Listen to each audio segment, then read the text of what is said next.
I hope all is well. This is Chris with That Square Sports Podcast, and today we're talking about the OTAs for the Carolina Panthers.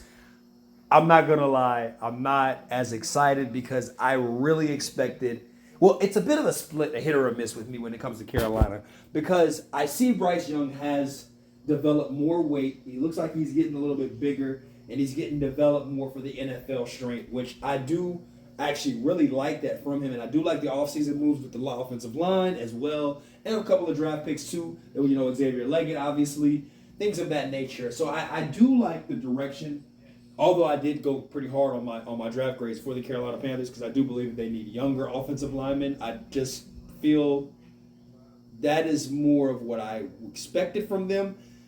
But we're talking as the OTAs as a whole, and what I'm seeing really is a lot of in this whole entire OTA camp is that the team really has no drive and motivation to really just show up to the camp and play.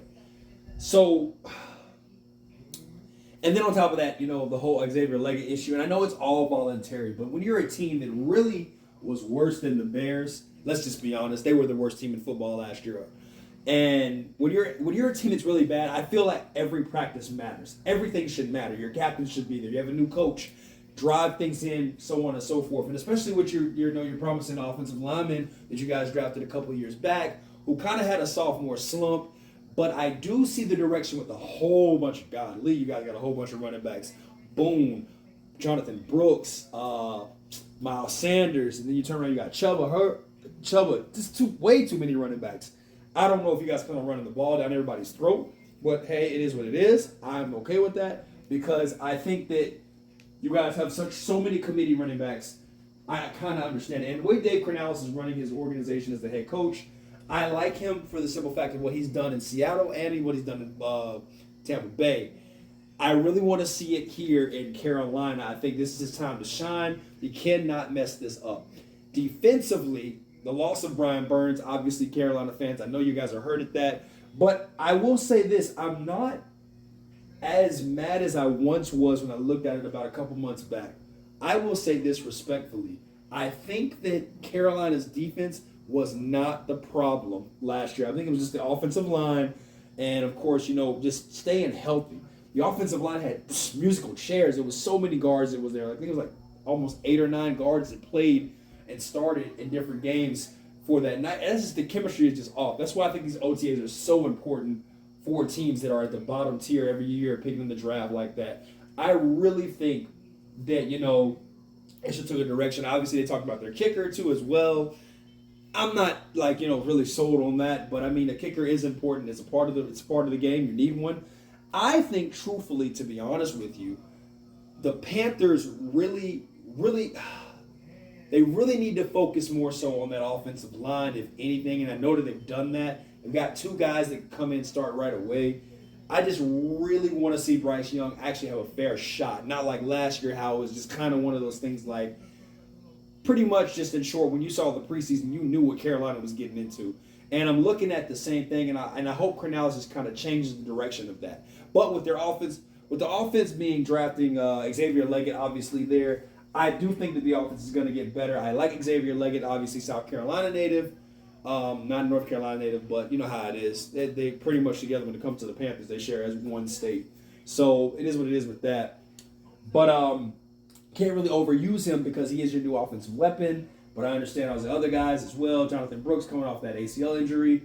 That really, to me, even when they took him in the draft, that was really kind of one of those things where I was like, man, very skeptical on how he goes with this.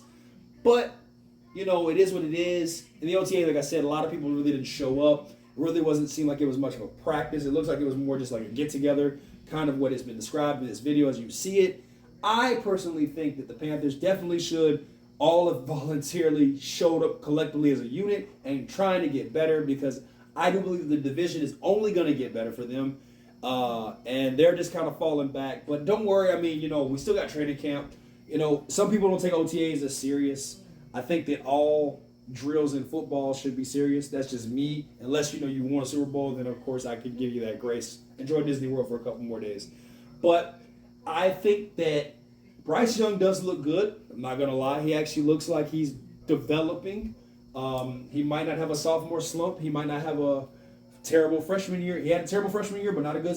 He might have a great sophomore year. Who knows? But I think the real answer is pretty much that running back room. They're gonna really drive on that running back room and that offensive line for sure. The defense is there, bar injury. From what I'm looking at, it looks like they'll be fine. I know the loss of Brian Burns, like we talked about, but in the OTAs, the defense is like they were there. I know it's non-contact, so it's a bit skeptical at times, kind of how you look at it, but it shows that the Panthers really have something going here that could be great.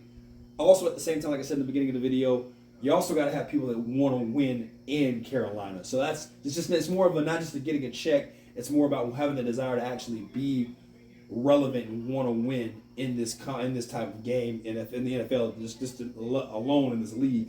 So that's really where I'm at with it with Carolina. Hey, pretty much, let me know you guys what you think in the comments on this. I'm telling you now, straight up, as a guy who's a Texans fan, you guys did beat us. I will honestly say that the Panthers were not trash because they beat the Texans. I believe that it is in you. I believe that Bryson Young can actually be a legit quarterback when he has time to throw the ball. I don't believe the whole undersized argument because I look at Russell Wilson and I'm like, I think they're the same height.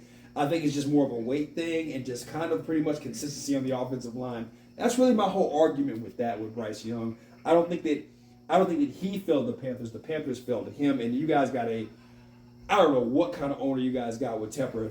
If he could just stay quiet and make his money, maybe you guys might be that team next year. But until then, you got to get people to your actual OTAs voluntarily. I understand, but they got to want to be there first. So it is what it is with that. Dave Cornelis, I love you. I loved you in Seattle. You did a great job there. I like you also down there in Tampa Bay. It is what it is. But, guys, let me know in the comments what you think. And, of course, peace.